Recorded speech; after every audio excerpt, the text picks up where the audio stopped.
This incident occurred this last spring. Let me set the scene and give a bit of backstory. I was driving from Minnesota to Iowa for a music festival and decided to leave Thursday night because 1, I generally prefer road tripping at night, less vehicles on the road, etc. And 2, I wanted to get to the festival grounds as early as possible to secure a good camping spot. All is going well. I'm about 2 hours away from Des Moines, and I realize that I really gotta pee. Now, for those of you unfamiliar with driving long, mostly rural interstate highways, rest areas can be a godsend when the gas stations, especially ones still open after midnight, are few and far between. So I see a sign for a rest area coming up in 2 miles. Perfect. I pull in, and there's maybe 3 other cars in the lot. Things are generally quiet, and on first glance, nothing seems out of the ordinary or anything. However, I have just a general feeling of unease as I pull in to park, and I'm not one to ignore my intuitive reaction to things, but I really just have to freaking pee. Luckily, my little brother had just given me this badass little taser, cause he knows how often I like to go adventuring in various wooded areas and whatnot, usually at night, and he wants me to be safe. So, I grab it quick and run in to use the bathroom.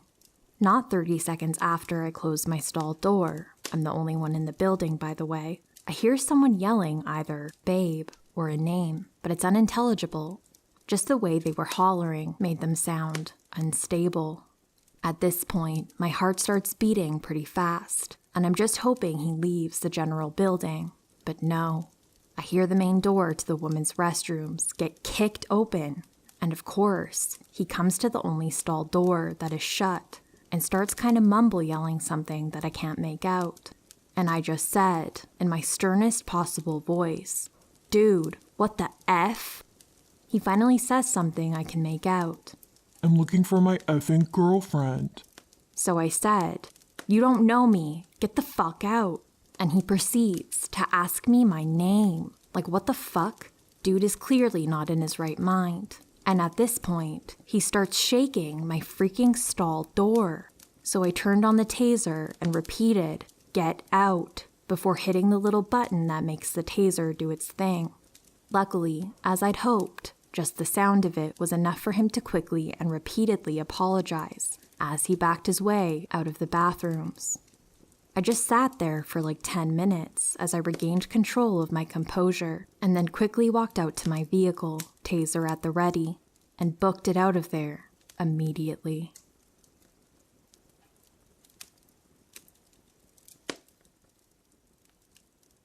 Some backstory. My parents split when I was about 14. It wasn't a good breakup. My dad was an abusive drug addict, so when my mom left him, she was in a really bad place.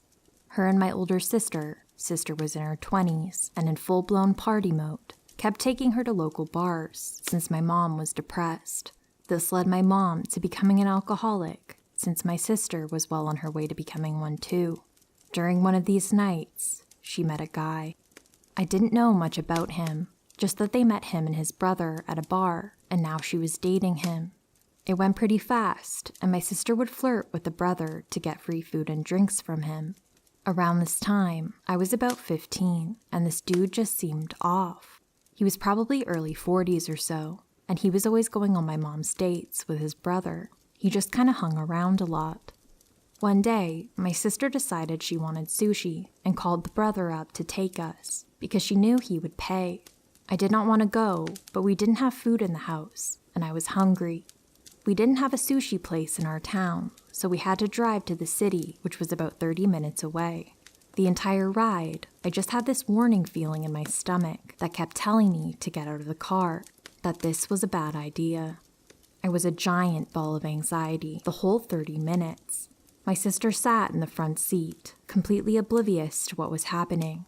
Meanwhile, I kept catching him staring at me in the rearview mirror. Once we got to the restaurant, he sat himself directly across from me. He wanted to sit next to me, but I rushed to sit next to my sister instead. It was awkward, but my sister talked a lot, so I was able to kind of hide. Eventually, she got up to go to the bathroom, and then I was alone with him. Almost immediately, he asked me if I had a boyfriend, and I said no. "That's good," he said. You're too good for high school boys. They're only after one thing. I just nodded, not knowing what to say. He then went on to ask if I liked Disneyland, and I said yes. He got excited and went on about how he would take me, but hotels were expensive, so we'd have to share a room. It would just be us, so my mom and his brother could be alone. He said my sister couldn't come though, because he couldn't afford to pay for both of us to go. At this point, I was extremely uncomfortable, and I just wanted my sister to come back. She finally did, and he switched to just talking to her. She didn't notice anything was wrong, or that he kept looking at me. Once we finished, he took us home and invited himself in. I went to my room, locked the door, and hid. At one point, someone tried to open the door, but they stopped once they felt it was locked. My mom and her boyfriend came home around then. I tried talking to my sister, but she brushed me off. They had invited us back to their house, and I wanted so badly to stay home, but they forced me to go. Almost immediately, my mom and her boyfriend went to the room and left my sister and I with him. He got my sister drunk pretty fast and tried to get me to drink, but I kept refusing. It got to the point where my sister was almost blacked out drunk, and I was freaking out because once she passed out, it would be just us. I started texting my brothers, hoping one of them would pick me up. Thank God, my eldest brother responded. I told him what was happening, and he came to get me.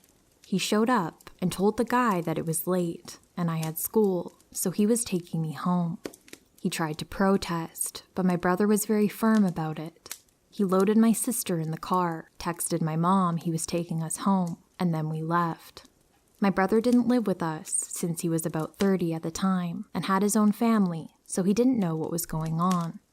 I told him the full story, and he got real quiet, and then waited till my mom got home. He told her off, shamed her for putting me in that situation, and told her that if it continued, he would move me into his house.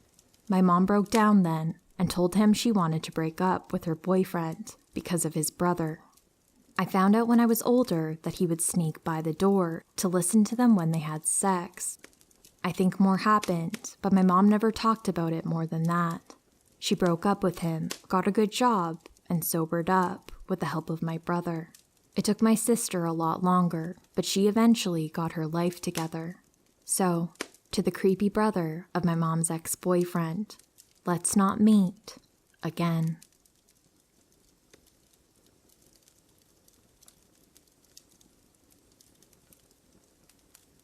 This happened about 8 years ago, and I still think about it on the occasion and wonder what the fuck happened. The summer between my freshman and sophomore of high school, there was this boy that I liked. Being teenagers, we would sneak out in the middle of the night to this park that was really close to our houses. One night, at about 2 a.m, we were sitting on a picnic table on one end of the park, like we normally would. We did this for months, and it was like any other night. This park is surrounded 3/4 of the way by canyons, and the park has a playground, soccer fields, and a baseball field. We were just hanging out, and we saw 2 people, a man probably in his 30s, a little heavyset, wearing a red baseball cap and a white t-shirt, and a woman who was a bit younger than him. The boy I was with and I watched the 2 of them walk across the baseball fields and into the canyon. We didn't think anything of it. Maybe they were just going to have relations in the canyon. I don't know, some people did that. Maybe 5 minutes later, and we started to hear screaming. I was not going crazy, because it startled the boy I was with too. It was nothing like I'd ever heard. The screaming was ear-piercing and absolutely horrifying. After about 20 seconds, everything fell silent. We didn't hear anything, but a little while later, maybe a few minutes, the man came walking back out of the canyon, but without the girl. He started walking towards where we were sitting, and we just dipped. We got the hell out of there. We grabbed all of our stuff and ran home. I don't know if he saw us, but we were not sticking around to find out. It was quite dark, so it wouldn't surprise me if he didn't notice anyone was there until he saw 2 teenagers taking off through the playground. For the next 2 to 3 months, I looked all over the internet and would go look around the canyon for anything to explain what happened. I never found anything, online or in the canyon, and I still have no idea what happened that night. This is probably one of the scariest and creepiest things that has ever happened to me. I would also like to say I was about 14 to 15 when this happened and was a selfish teenager preoccupied with himself. So no, I didn't call the police. I should have. I think back on it and beat myself up for not saying anything. But at the time, I was only concerned about getting in trouble for sneaking out with a boy. If this happened today, I would for sure call the police.